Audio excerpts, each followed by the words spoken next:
विधिमंडळाचं शेवटच्या दिवसाचं कामकाज आता संपलेलं आहे। हिवाळी अधिवेशन आता नागपूरमध्ये 7 डिसेंबरला होणार आहे। पावसाळी अधिवेशन संपल्याची विधानसभेत घोषणा करण्यात आलेली आहे। विधानसभा अध्यक्ष राहुल नार्वेकर यांनी ही घोषणा केलेली आहे।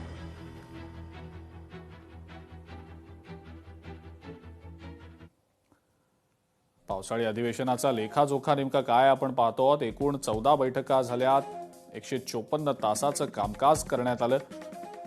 25 मिनिटांचा वेळ या अधिवेशनात वाया देखील गेला। मंत्री महोदय उपस्थित नसल्यानं ही 25 मिनिटं वाया गेल्याचं समजतंय।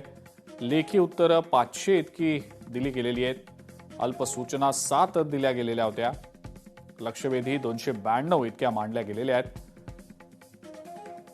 चर्चा झालेल्या लक्षवेधींची संख्या 92 इतकी होती। 26 शासकीय विधेयक मांडली गेली होती। 21 विधेयकं संमत करण्यात आली आणि यावेळेला उपस्थिती जी होती सदस्यांची ती 75% इतकी होती। 9 तारखेला 9:30 वाजता कामकाज सुरू झालं आणि 10 तारखेला पहाटे 3:30 वाजता कामकाज संपलं।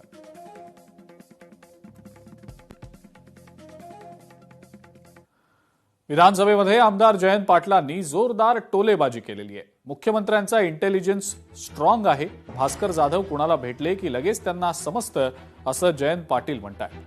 जरा पक्ष फोडाफोडीची कामं पेंडिंग ठेवा, आधी अंमली पदार्थांना राज्यातनं हद्दपार करा असा खोचक टोलाही जयंत पाटलांनी लगावलाय।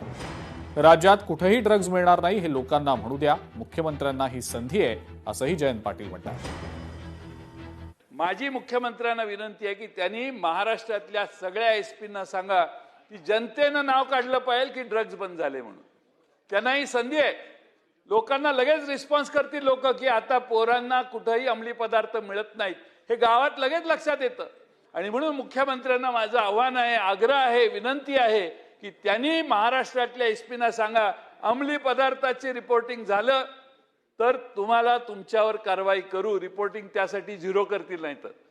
पण अध्यक्ष महोदय, या अंमली पदार्थाला काही ना काही उपाय काढणं आवश्यक आहे असं मला वाटतं। जरा इकडं तिकडं झालं तर मुख्यमंत्र्यांचं इंटेलिजन्स लगेच त्यांना कळवतं की भास्करराव जाधव कुणाला जाऊन संध्याकाळी भेटले म्हणून।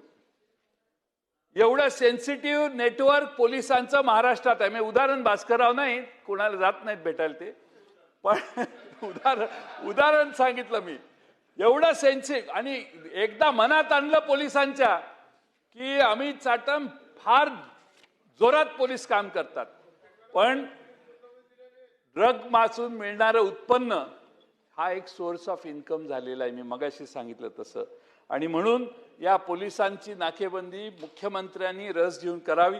पक्ष भिक्ष फोडण्याचं जरा थोडं पेंडिंग ठेवावं पाहिजे, तर नंतर फोडा, पण आधी ह्या अंमली पदार्थांच्यावर अंमल आज करावं अशी माझी विनंती आहे आणि त्यासाठी आपण नक्की काही काम करा। लोकशाही मराठी ऐका, पहा, जागरूक रहा।